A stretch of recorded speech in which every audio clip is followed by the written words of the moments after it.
Hey there, welcome back to the channel.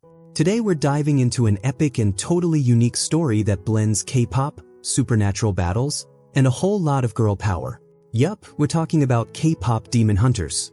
So buckle up, this one's gonna be a wild ride. The movie kicks off in the most electric way possible. A massive crowd is gathered at a live concert, completely losing their minds over the hottest music group in the world right now, Huntress. Fans are screaming their name, glow sticks are waving in the air, and the stage lights are going off like fireworks. These girls aren't just famous, they're a global obsession. But then, the movie suddenly pulls us back in time, way back. We learn that a long time ago, demons roamed the earth. These weren't the kind of demons you see in scary movies. These ones were soul stealers. They drained the life force from humans and sent all that dark energy to their evil ruler, the terrifying demon King Guma. The world was drowning in darkness, until hope showed up in the most unexpected way, music. A group of gifted singers, called the Hunters, appeared. These weren't your regular idols, they were warriors. Their music didn't just sound good, it had magical power. Their voices could actually push back the demons, and together, the original Hunters created a protective barrier around the earth using their powerful songs. From then on, every generation had a chosen trio of hunters, keeping the music alive and the barrier strong so demons couldn't return.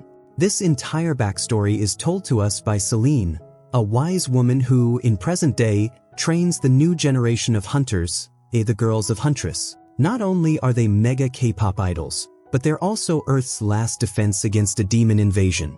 And yeah, basically everyone in Korea, and probably the world, is obsessed with them. Let's meet these incredible girls. Mira is the visual and lead dancer of the group. She's got that effortlessly cool vibe, kind of the rebel of her family. Fun fact, she once wore a sleeping bag to the Met Gala and made it fashion. Zoe is the rapper and lyricist. She grew up in the US, and she brings big energy and even bigger stage presence. She's quick, fiery, and fearless. Then there's Roomie, the lead vocalist. Her voice is legendary. It literally moves people to tears. She lost her mom when she was little, and since then, Celine has raised her like her own daughter. In fact, the entire Hunter system, called Huntrix, was designed around Roomie's incredible voice. Now back to the present, fans are screaming in anticipation of Huntress's next concert. But behind the scenes, their manager Bobby is having a panic attack. Because their private jet isn't heading toward the concert, it's going completely the wrong way. On board, the girls are happily munching snacks, getting pumped up for their big show. But something feels off. The flight attendants are acting weird. The pilot too. Then Bobby calls, freaking out. The girls look out the window and realize with horror that they're not flying toward the stadium at all. That's when they spot the truth. The flight crew are demons in disguise. They see the cursed markings on their hands. Game over. Suddenly, the crew transforms into terrifying demon forms and attacks. But Huntress doesn't panic. These girls grab their magical weapons, fire up one of their power songs, and fight back hard. Their music blasts through the air, vaporizing the demons mid-fight. Only problem? The whole plane gets wrecked in the process. No biggie. The girls jump out midair and land right on stage at the concert venue in front of thousands of screaming fans. And just like that, they break into a flawless performance like nothing even happened. Iconic. Meanwhile, back in the underworld, one of the demons who survived limps back to report to the Demon King. He's beyond furious. He kills her on the spot for failing and warns the rest of his army. If Huntress keeps singing, the barrier will turn to gold, which means it'll become permanent, and that would trap demons out of the human world forever. That's when a mysterious demon named Jinu steps forward. And instead of talking, he sings. Jinu starts this eerie, emotional song about how the Demon King once ruled with fear, devouring souls left and right, until the hunters ruined it all. Now the king just sits on a dusty throne, starving and forgotten. The Demon King is pissed at first, but Jinu makes it clear, he's not mocking, he's offering a solution. Don't go after the hunters directly. Go after the fans. After all, their love is what powers the girls' magic. And his idea? Form a demon boy band. At first, the other demons laugh, until Jinu and his team magically transform into ridiculously handsome guys. Even the Demon King has to admit, it's a pretty solid plan. Back with Huntress, the girls finally get a break after their insane concert, but it doesn't last long. Roomie drops a surprise. She secretly scheduled a golden release, a special song drop happening tonight. The girls scramble to prepare, but when Roomie starts to sing during rehearsal, something terrifying happens. Her throat locks up. She gasps for air and quickly excuses herself. Bobby, meanwhile, is in full meltdown mode. Over 10,000 fans are waiting outside. In the bathroom, Roomie unzips her dress and reveals the secret she's been hiding. Demon markings are spreading across her chest and neck. Her demon side is getting stronger, and it's affecting her voice. Flashback to when Roomie was younger. She once asked Celine, "Do we have to kill all demons? Even ones like me?" Because yeah, Roomie's dad was a demon. She's always known the truth, but Celine promised her that it didn't matter. Her mom was a hunter, and she had the heart of one too. And once the barrier was complete, all demon energy, including Roomie's, would disappear. So Roomie has spent her whole life hiding her demon side, but now it's breaking through. She heads home, devastated. Her bandmates try to cheer her up and suggest they postpone everything. Bobby is panicking. Roomie admits something even scarier.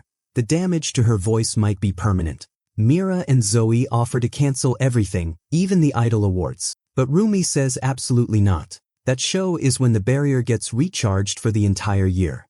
If they miss it, the world could literally fall apart.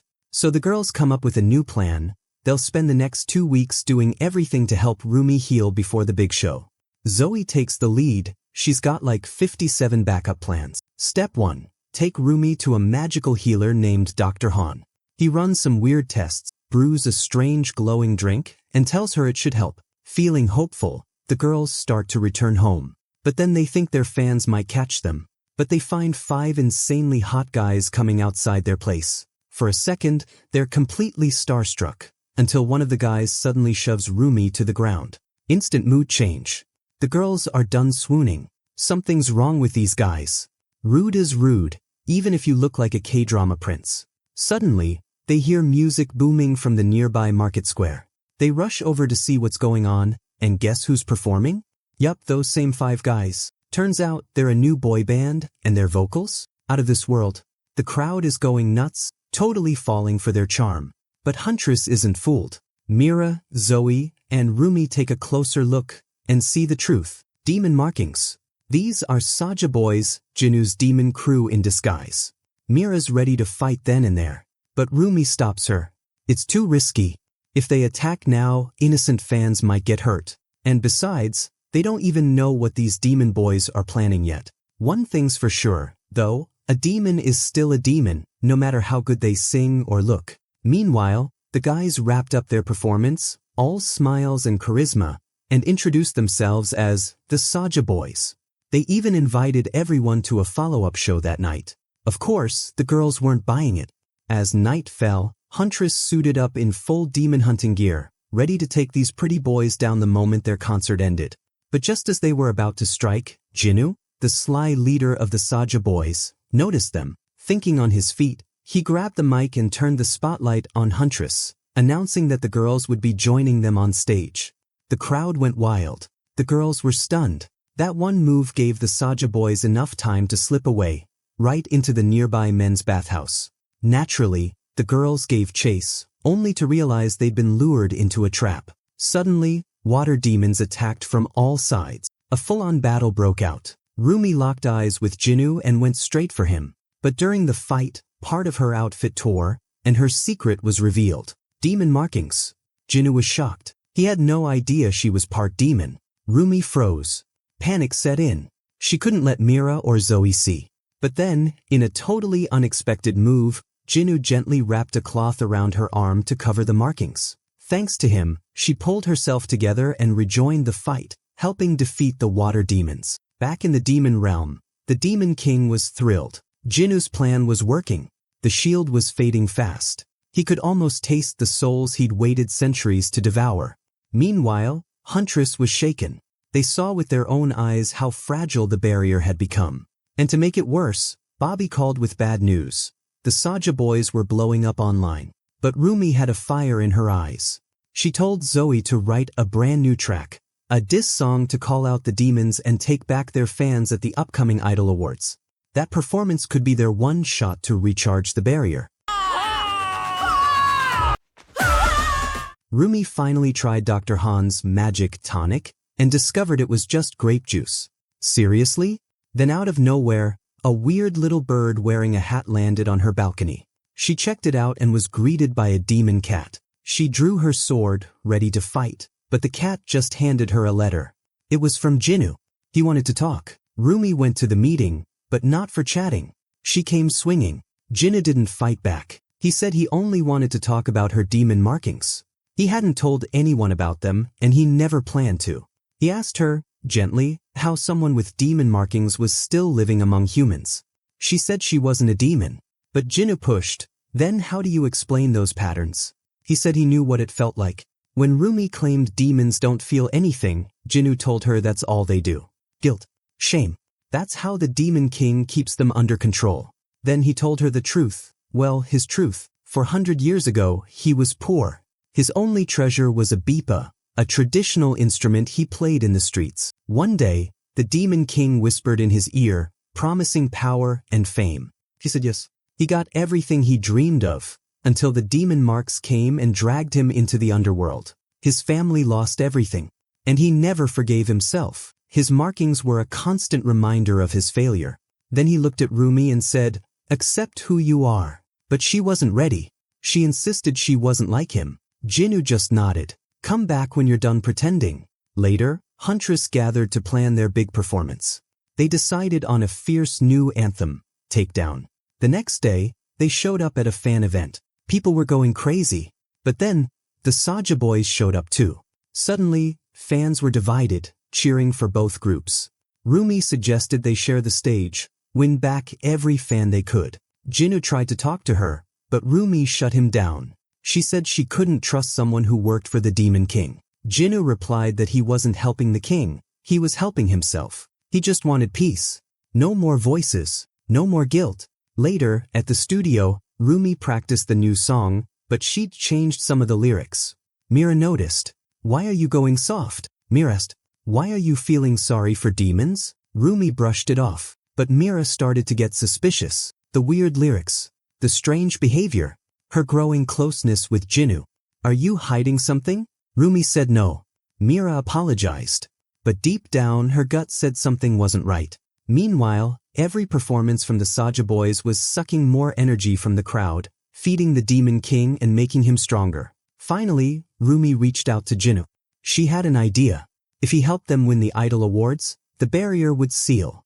He'd be free. Jinu agreed. He said he'd pull his band from the competition. As they kept meeting in secret, their connection deepened. I was just trying to get the bracelet. Something real started to grow between them. During rehearsals, Roomie confessed to Mira and Zoe that she didn't want to sing Takedown. It felt too cruel. Mira exploded. She said Roomie was acting different, like she was switching sides. But before they could deal with it, the worst news came in. The barrier was barely holding. Demons were starting to pour into the human world. The Idol Awards finally arrived. Huntress hit the stage and gave it everything. The performance was jaw-dropping. But backstage, Zoe and Mira spotted something horrifying. Bobby was being kidnapped. They chased after him, only to realize it was a trap. Back on stage, two demons disguised as Mira and Zoe jumped out and exposed Roomie, tearing off part of her costume. The crowd gasped. Her demon markings were fully visible. The real Mira and Zoe rushed back on stage, stunned. All they could see was a demon standing where their best friend used to be. Roomie tried to speak, to explain, but her friends raised their weapons. Heartbroken, she ran. She found Jinu and accused him of setting her up. And he admitted it. Every story he told her? But he didn't care about his family. He just wanted out. He made the deal for himself. Then it got worse. The Demon King began whispering in Mira and Zoe's minds, turning them against each other, turning fans against Huntress. Crowds poured into the Saja Boys concert. As the boys sang, the Demon King rose from the shadows and began devouring souls. But then, something changed. Roomie came back, this time with her voice, and with her truth. She sang a new song, raw, honest, and powerful. It shattered the Demon King's influence, broke the curse on her friends, and returned the stolen souls to the people. The Demon King charged toward her, ready to destroy her. But Jinu jumped in front, taking the hit. He collapsed, apologizing with his last breath. Then, something incredible happened. The entire crowd, every single person, joined in, singing with Huntress. That chorus, full of love and truth, created the energy needed to finally defeat the Demon King and seal the barrier forever. Roomie stood tall, her voice no longer a curse, but a gift, and the world was safe once again. If you loved this magical, musical adventure, don't forget to hit that subscribe button, drop a like, and ring that bell so you never miss another epic recap. Catch you next time, bye.